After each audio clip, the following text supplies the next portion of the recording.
तो पार्ट 2 में class 10th का NCERT book line by line हम लोग पार्ट 2 में पढ़ेंगे बैलेंस केमिकल इक्वेशन कि कैसे किया जाता है।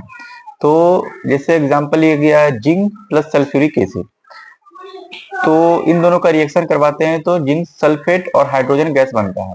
जैसे Zn जिंक और सल्फ्यूरिक एसिड H2SO4 होता है, इसका रिएक्शन करवाए तो सल्फेट ZnSO4 प्लस H2। अब हम देखते हैं कि यह बैलेंस में है कि नहीं है। तो जैसे Zn इधर एक है, एक साइड में लिखा गया है एलिमेंट जिंक, इसमें zinc hydrogen sulphur oxygen total 4 element है इस रिएक्शन में। तो पहले हम क्या किए हैं कि पहले इस बुक में क्या लिखा गया है, एलिमेंट का नाम Zn H S और O, उसके बाद फिर number of atoms in reactant means LHS में कि रिएक्टेंट में कितना नंबर ऑफ एटम है। तो आप जिंक देखोगे एक है रिएक्टेंट में, तो एक यहाँ पे लिख दिए। हाइड्रोजन दो है, 2 हाइड्रोजन।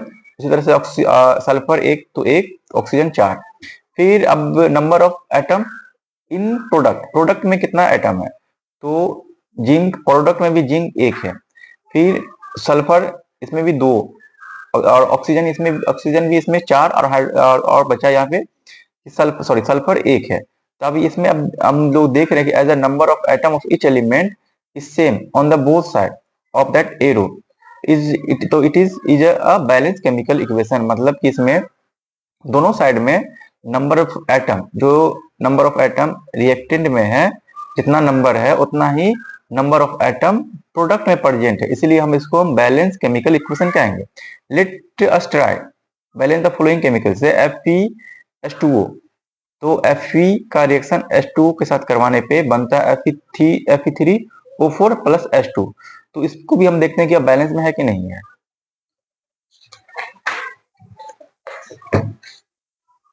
तो स्टेप 1 हमको पहले देखना है कि अब बैलेंस में है कि नहीं है। तो स्टेप 1 में to balance a chemical equation first draw box around each formula. Step 1 में हमको बैलेंस केमिकल इक्वेशन करना, उसके लिए हम पहले क्या कर देंगे, तो बॉक्स को ड्रॉ करेंगे उसके चारों ओर। Do not changes anything inside the box, और कोई चेंजेस बॉक्स में नहीं होना चाहिए। While the balance the equation, जब हम लोग बैलेंस करेंगे केमिकल को, तो FeH2O Fe3O4 प्लस H2। तो यहाँ पे उसका second step, list the number of atom of different element present in the unbalanced equation. हम क्या करेंगे, नंबर ऑफ एटम का लिस्ट बना लेंगे डिफरेंट एलिमेंट का जो अनबैलेंस इक्वेशन में है। तो यहाँ एक साइड एलिमेंट लिख लिए, एक side number of atom in reactant और एक side number of atom in product. तो एलिमेंट इसमें 3 एलिमेंट है, आयरन हाइड्रोजन और ऑक्सीजन। अब हम रिएक्टेंट का बात करेंगे, तो आयरन रिएक्टेंट में A1, हाइड्रोजन 2 और ऑक्सीजन 1। फिर प्रोडक्ट में देखते हैं, तो प्रोडक्ट में जो आयरन है Fe वो 3 है, फिर हाइड्रोजन तो 2 है लेकिन ऑक्सीजन 4 है। तो सिर्फ यहाँ हाइड्रोजन बैलेंस है, लेकिन बाकी जो आयरन और ऑक्सीजन वो बैलेंस नहीं है, तो उसको हम फिर हमको करेंगे। Step third, it is often convenient to start balancing with the compound that contain maximum number of atom। आप लोग को यह ध्यान में रखना है कि हमेशा हम जो स्टार्ट करेंगे बैलेंस करना विद उस कंपाउंड से स्टार्ट करना जिसमें मैक्सिमम नंबर ऑफ एटम है। तो इट में बी रिएक्टेंट या प्रोडक्ट, तो ये रिएक्टेंट भी हो सकता है और प्रोडक्ट भी हो सकता है। तो इन दैट कंपाउंड में हम select the element which has maximum number of atom. हम कंपाउंड में सेलेक्ट करेंगे एलिमेंट को कि किसके पास मैक्सिमम नंबर है एटम का। Using this criteria we select Fe3O4। तो हम सेलेक्ट करते हैं Fe3O4 को and the element oxygen in it, और Fe3O4 कंपाउंड को सेलेक्ट किए और उसमें भी हम करते हैं पहले ऑक्सीजन को, क्योंकि Fe3O4 जो कंपाउंड इसके पास ज्यादा एलिमेंट है और उस एलिमेंट में आयरन ऑक्सीजन और उसमें भी ऑक्सीजन के पास ज्यादा एटम है, इसीलिए तो हम स्टार्ट करते हैं Fe3O4 और ऑक्सीजन से।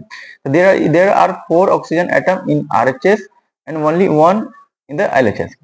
Now to balance the oxygen atom of oxygen, तो initial in reactant in product, तो यहाँ पे लिख देंगे स्टार्टिंग में सेकेंड टू बैलेंस। तो इनिशियल में रिएक्टेंट में जो है 1 है H2O में, यानी वाटर में जो ऑक्सीजन है 1 है, तो यहाँ पे लिख दिए 1। और इन प्रोडक्ट में जो है, प्रोडक्ट में जो Fe3O4 में जो ऑक्सीजन है उसमें 4 है, तो ये लिख दिए 4। अब हम क्या करते हैं, बैलेंस करते हैं। तो हमको क्या करना है, तो प्रोडक्ट में 4 है और इधर है रिएक्टेंट में 1, यानी वाटर के साथ 1 ऑक्सीजन और Fe3O4 है, इसके साथ 4 ऑक्सीजन है। तो हम क्या करेंगे, 4 से मल्टीप्लाई कर देंगे। नाउ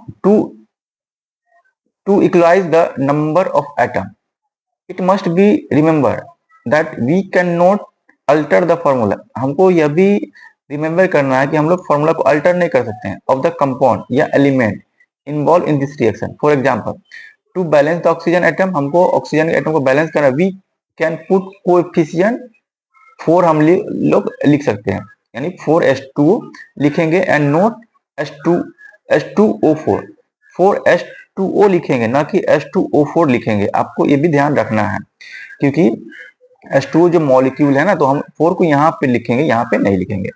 फिर तो नाउ पार्शियली बैलेंस इक्वेशन, अब हम Fe plus 4H2O Fe3O4 plus H2, अब ये पार्शियली बैलेंस हुआ। अब स्टेप 4 में देखेंगे, Fe and H atom are still in not balance. Fe और हाइड्रोजन जो है, आयरन और हाइड्रोजन अभी भी वो बैलेंस में नहीं है, तो फिर हमको उसको बैलेंस करना है। तो pick any of this element, अब इस दोनों में से, आयरन में से और हाइड्रोजन में से कोई एक को पिक करेंगे। Let us balance hydrogen atom in the partial, अब हम पहले क्या करते हैं, तो हाइड्रोजन एटम को पार्शियली बैलेंस करते हैं। To equalize the number of H atom, इसमें हम क्या करते हैं, तो number of H atom make the number of molecule of hydrogen as a 4 on RHS। तो इसमें हम लिए, अभी हमको एटम ऑफ हाइड्रोजन, पहले हमको हाइड्रोजन को बैलेंस करना एंड रिएक्टेंट इन प्रोडक्ट। तो इनिशियली 8 इन 4H2O, यानी जो इसमें जो H2O में जो हाइड्रोजन है वो 8 है, तो 8 हाइड्रोजन, और प्रोडक्ट में जो है, इन प्रोडक्ट में 2 है, तो 2 यहाँ पे लिख दिए। नाउ टू बैलेंस, तो बैलेंस अब करेंगे तो कितना 8 हो गया, तो इसके लिए हम क्या कर देंगे, तो 4 से मल्टीप्लाई, तो 2 4 8। The equation what would be, अब आएगा Fe 4H2O Fe3O4 4H2, partial balance हो गया। फिर नेक्स्ट हम देखेंगे स्टेप 5 में, example above equation pick up third element को हम पिक करेंगे विच इज नॉट बैलेंस, जो बैलेंस नहीं है। You find that only one element is left to be balance, तो आप फाइंड करोगे कि सिर्फ एक एलिमेंट बचा है उसको बैलेंस करने में। तो फिर हम लिखेंगे atom of iron, initial iron को हम करना, अब करेंगे कि आयरन अभी मेरा बैलेंस हुआ नहीं है, कुछ लिखेंगे इन रिएक्टेंट में कितना आयरन है, तो 1 आयरन रिएक्टेंट में है। इन प्रोडक्ट में है Fe3O4, यानी 3 जो है प्रोडक्ट में है आयरन और 1 जो है रिएक्टेंट में है। तो नाउ टू बैलेंस, तुम क्या करेंगे, 3 से इसको मल्टीप्लाई कर देंगे, तो 3 से मल्टीप्लाई करने पे क्या आ जाएगा, मेरा ये बैलेंस में हो जाएगा। अब क्या करेंगे, टू इक्वलाइज Fe, तो we take 3 atom of Fe on LHS। Now the 3Fe plus 4H2O, the Fe3O4 4H2O। तो आप next step 6, finally to check correctness of balance equation, अब हमको चेक करना है कि यह बैलेंस इक्वेशन हुआ कि नहीं। We count atom of each element on both side, now हम काउंट करेंगे दोनों साइड में एटम का। The number of atom of element on both side are equal, तो इसमें देखेंगे इधर है 3Fe 3 आयरन, इधर भी 3 आयरन, 4H2 यानी 4 दूना 8, यानी 8 हाइड्रोजन इधर है, तो इधर भी 8 हाइड्रोजन। फिर यहाँ पे देखेंगे 4 ऑक्सीजन और यहाँ भी 4 ऑक्सीजन, तो ये मेरा फाइनली ये प्रोसेस हो गया।